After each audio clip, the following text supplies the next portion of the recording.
안녕하십니까. 중국 문화를 알면 중국이 보인다. 중화저자 이청호입니다.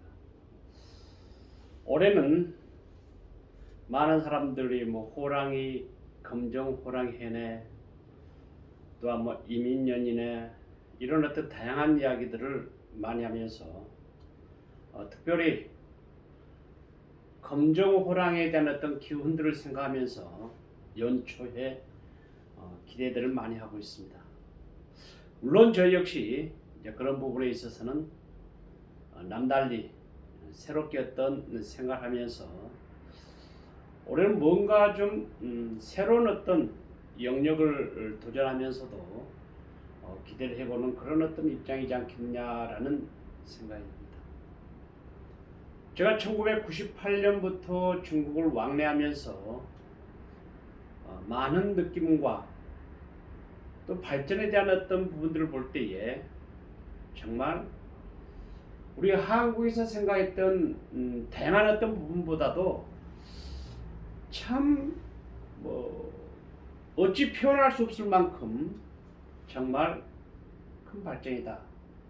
물론 베이징 가보시면은 거기에 따른 어떤 고전이라든지 역사라든지 유물 같은 것, 또한 상해라든지 서주 지방을 가보면은 현대적 측면에서 발전한 모습들은 감히 가보지 않고는 여러분들이 예견할 수 없는, 정말 엄청나게, 말 그대로 엄청나게 상상할 수 없을 만큼 발전되어 있다라는 생각이 들어봅니다.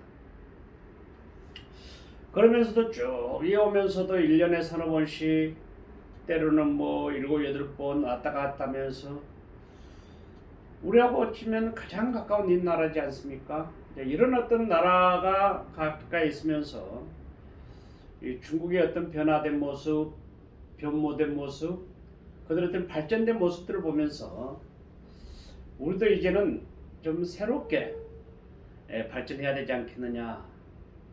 그건 중국의 경제성장이라고 하는 것은 30년 이상 6% 이상 발전했던 그런 나라이지 않습니까? 세계에서 유일무이한 이런 발전된 국가다. 물론 인구는 우리나라보다 훨씬 많죠. 또 땅덩어리도 마찬가지고, 국경을 접목해 있는 나라들이 14개 나라고, 또 해상을 접목해 있는 나라가 무려 6개 국가가 이루고 있습니다. 그렇다고 보면은 과연 중국이 우리 한국을 생각할 때 어떻게 생각할까? 물론 학자들마다 약간씩 차이가 있겠습니다만은 저 개인적인 입장에서는 최소한 어쩌면 탑 10? 탑 5? 탑 5 정도? 그 정도만 생각해도 대단한 거죠, 사실요. 근데 이제 우리 한국은 중국을 생각할 때에 중국 젊은 청년들은 한국을 싫어하고 한국 젊은 청년들은 중국을 싫어하고, 근데 놀랍게도 여러분들 우리 한국 사람들 중국을 생각하면 거기는 독이라고 생각하고 독소이라 생각하고, 또 중국에서는 우리 한국을 생각할 때 민주주의라고 이야기하지만은 그 자체의 어떤 이 부분들을 우리 한 번 정도는 좀 남달리 생각을 해야 되지 않겠느냐라는 이야기를 해보고 싶습니다.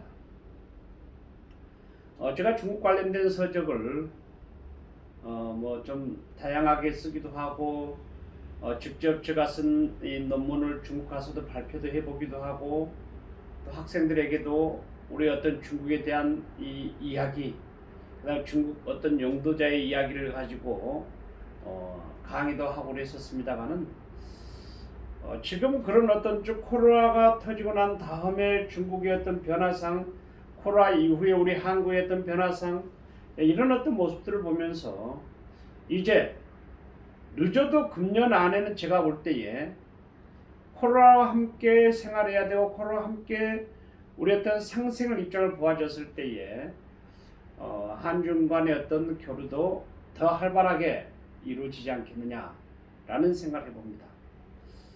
게다가 올해는 한중 수교 30주년이 되는 해고요. 작년 1월 24일인가요?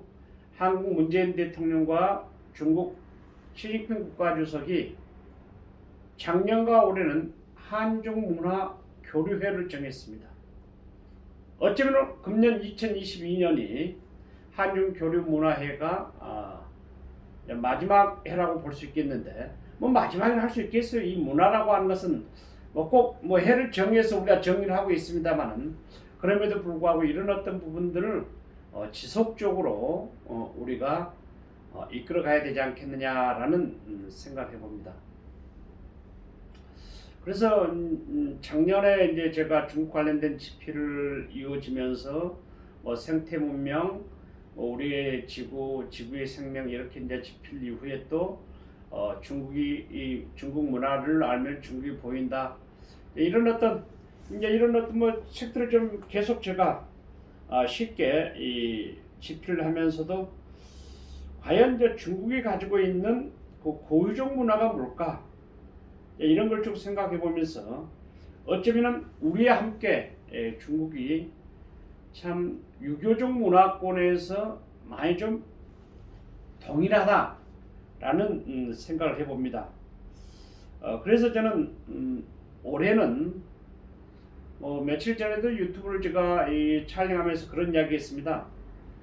이제는 우리 한국과 중국이 수교가 근 30년, 이제 30년이라고 하면은 성년이겠습니다만은 30년이 되었고, 앞으로 30년, 60년, 90년을 한중 관계가 정말 동아시아의 어떤 평화 정책과 한반도 평화 정책과 또 동북아의 어떤 평화 정책들이 우리 시대에서는 좀 이루어져야 되지 않겠느냐. 제가 몇 년 전에 안중근 평전 글을 쓰면서 거기에 가장 깊이 있게 나와 있던 내용이 안중근 사상이라고 이야기할까요? 동양평화론이거든요.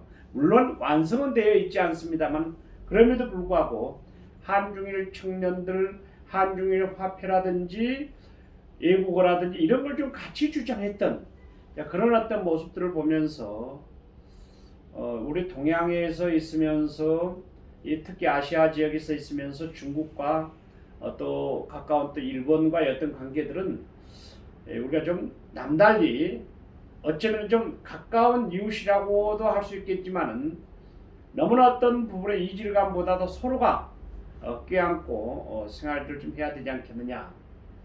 그래서 저는 이제 중국 문화에 대한 부분들을 올해는 한중 교류 촉진을 하면서 좀 심도 있게 발제도 하고 준비도 해야 되겠다. 그래서 이제 제 개인적으로는 금년 5월에 한중 문화 촉진 어떤 기념을 통해서 심포지움이나 세미나를 물론 뭐 제가 볼 때는 좀 많은 어떤 그 코로나 문제가 어느 정도 좀 잠식이 되고 사람 인원들이 대면을 볼 수 있다고 하면은 넓은 장소에서 세미나를 좀 하고 싶기도 하고요. 또 세미나를 통한 그 어떤 서예전이라든지 문화 공연이라든지 도자기 어떤 서예전이라든지 이런 다양한 부분들을 좀 한중이 공동으로 좀 했으면 좋겠다라는 그런 어떤 생각도 하고요. 또 크게는 저 개인적인 생각입니다만은 전국 다니면 다 할 수 없겠지만은 뭐 서울에서 한 번, 제주도에서 한 번, 또 호남에서 한 번 이런 어떤 생각들을 지금 계획을 세우고 있어요. 그래서 이제 이런 어떤 생각을 금년 한 해는 저 개인적인 어떤 한중 문화라든지 중국과 어떤 한중 관계에 있어서 참 뜻깊은 한 해를 좀 맞이해봐야 되겠다.